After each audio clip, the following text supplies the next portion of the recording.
Eh, vous avez vu, il est mignon, quoi, là. Ouais, il est mignon. Pour ce 20e épisode. Ouais. Le terme 20e épisode a été beaucoup plus sanglant. Glaçant, pardon. Parce que, oui, ce dont je vais vous parler avec ce koala n'est pas Jojo. Oui, il y a eu des koalas bouffés par Jack Portaport. Il a tout bouffé, lui. Donc, il en a aussi massacré. Oui, comme tous les animaux en général. Donc, là encore, ça ne change pas. Non.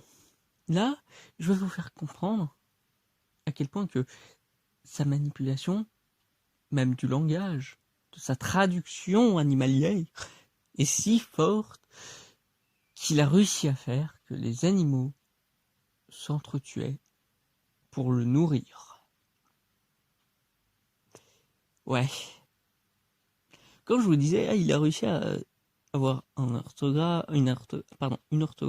une grammaire, etc., qu'il a lui-même inventé pour les humains. Pour que les humains fassent ce qu'ils lui demandent, quelle que soit leur langue. Là, il a carrément fait que les animaux eux-mêmes viennent aussi vers lui. Littéralement, ils sont prévoyants pour être bouffés.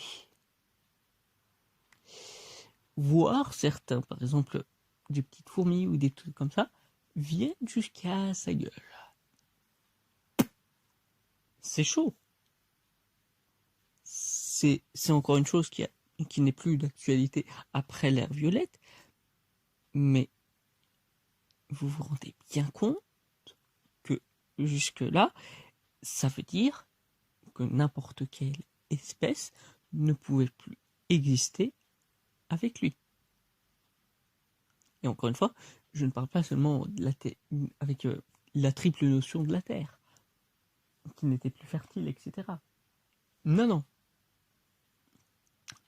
Là, je parlais même du fait que les animaux allaient vers lui pour préférer mourir de se faire manger par lui, qui est une manière atroce, hein, on va être franc, et une manière pas pire, mais toujours plus horrible, de mourir de faim.